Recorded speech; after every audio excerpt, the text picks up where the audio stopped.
अगर मैं आपसे पूछूं इंडिया गंदा क्यों है, आप शायद कहोगे पॉपुलेशन ज्यादा है, या गवर्नमेंट का फॉल्ट है, या सिस्टम खराब है।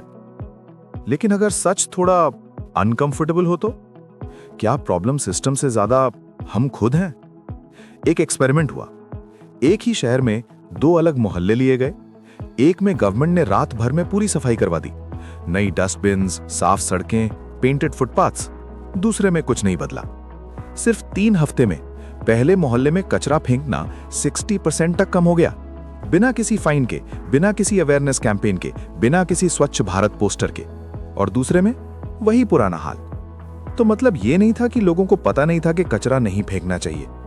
मतलब ये था कि इंसान का दिमाग वैल्यूज फॉलो नहीं करता, एनवायरनमेंट फॉलो करता है। ये सुन के थोड़ा बुरा लगा, थोड़ा अनकंफर्टेबल फील हुआ। अच्छा, क्योंकि आज की पूरी बात ही अनकंफर्टेबल है, लेकिन जरूरी है। अब एक सवाल, जब हम कहते हैं इंडियंस में सिविक सेंस नहीं है, तो हम एक्चुअली क्या कह रहे हैं? क्या हम ये कह रहे हैं कि 1.4 अरब लोगों का डीएनए ही अलग है, कि हम जेनेटिकली ही गंदे रहने के लिए बने हैं? ऑब्वियसली नहीं। तो फिर वो इंडियन जो कनाडा जाता है, जर्मनी जाता है, जापान जाता है, वो वहां की सड़कों पे कचरा क्यों नहीं फेंकता? वही इंसान, वही वैल्यूज, लेकिन बिहेवियर बिल्कुल अलग। क्योंकि सिविक सेंस कोई कैरेक्टर ट्रेट नहीं है, ये एक रिस्पॉन्स है, एक रिएक्शन है अपने सराउंडिंग्स का। और यही बात है जो हम मिस करते हैं जब हम सिर्फ लोगों को ब्लेम करते रहते हैं। लेकिन दोस्तों, यहां एक और लेयर है इस प्रॉब्लम की।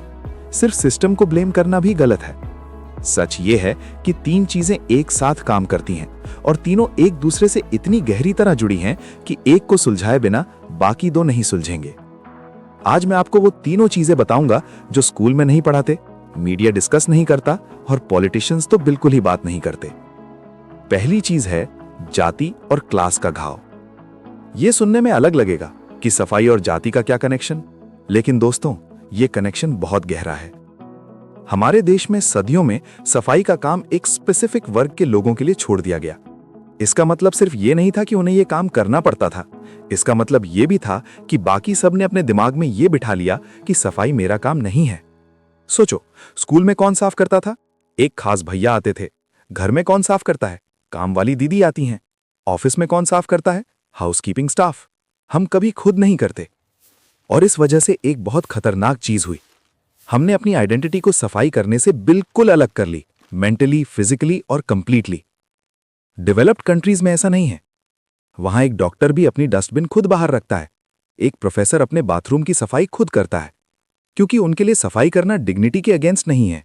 लेकिन हमारे यहां अगर आप खुद कचरा उठाओ तो लोग समझेंगे कि कोई काम नहीं है आपको। ये सोच, ये एक चीज हमारे पूरे सिविक बिहेवियर को अफेक्ट करती है। दूसरी चीज है टूटा हुआ सिस्टम। और यहां मुझे वो एक्सपेरिमेंट याद करना है जो मैंने शुरुआत में बताया था। इंसान नेचुरली क्लीन एनवायरनमेंट में क्लीन रहता है। ये साइकोलॉजी है, फैंसी थ्योरी नहीं। इसको कहते हैं ब्रोकन विंडोज थ्योरी। अगर एक खिड़की टूट जाए और उसे ठीक ना किया जाए तो धीरे धीरे पूरी बिल्डिंग बर्बाद हो जाती है। क्योंकि एक टूटी खिड़की ये सिग्नल देती है कि यहां किसी को परवाह नहीं है। यही हमारे शहरों में हो रहा है। जब सड़क के किनारे डस्टबिन ही नहीं है तो आप कचरा कहां डालोगे? पॉकेट में रखोगे? कुछ लोग रखते हैं, सीरियसली कुछ लोग, लेकिन ज्यादातर नहीं रखते। और इसका रीजन वीकनेस नहीं है, इसका रीजन ये है कि सिस्टम ने उन्हें ऑप्शन ही नहीं दिया। जब पब्लिक टॉयलेट में पानी नहीं है, स्मेल इतनी है कि अंदर जाना मुश्किल है, तो लोग सड़क पे क्यों नहीं करेंगे? जब फुटपाथ ही नहीं है तो पेडेस्ट्रियन रोड पे क्यों नहीं चलेगा?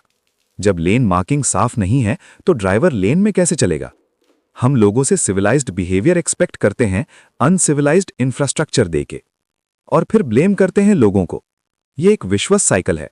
लोग सिस्टम को ब्लेम करते हैं, सिस्टम लोग को ब्लेम करता है, और बीच में शहर गंदा होता रहता है।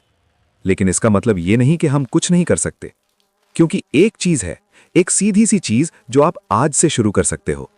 वो चीज है अपने 1 स्क्वायर मीटर की जिम्मेदारी लेना। मतलब यह नहीं कि आप पूरी दुनिया बदलो, मतलब सिर्फ इतना कि जो जगह तुम्हारी है, तुम्हारे घर के बाहर, तुम्हारे ऑफिस के बाहर, तुम्हारे मोहल्ले की एक गली, वहां तुम एक स्टैंडर्ड सेट करो। रिसर्च ये कहते हैं कि एक इंसान का बिहेवियर एवरेज 8 लोगों के बिहेवियर को इन्फ्लुएंस करता है अपनी डेली लाइफ में। तो अगर आप क्लीन रहते हो, आपको देख के 8 लोग थोड़ा बिहेव करता है, उन्हें देखकर 8 और। ये स्लो है, ये ग्लैमरस नहीं है, इसमें कोई वायरल मोमेंट नहीं है, लेकिन यही काम करता है। क्योंकि दोस्तों, सिविक सेंस की प्रॉब्लम ना जेनेटिक्स की प्रॉब्लम है, ना सिर्फ सिस्टम की प्रॉब्लम है। ये एक चिकन एंड एग्स प्रॉब्लम है और इसे तोड़ना पड़ेगा कहीं से तो क्यों ना वो जगह आप हो। अगर ये वीडियो यूजफुल लगा तो शेयर करो, खासतौर पे उनके साथ जिसको सिर्फ ब्लेम करते रहते हैं बिना कुछ किए। और कमेंट में बताओ आपके शहर में सिविक सेंस का सबसे बड़ा इशू क्या है। मैं नेक्स्ट वीडियो उसी पे बनाऊंगा।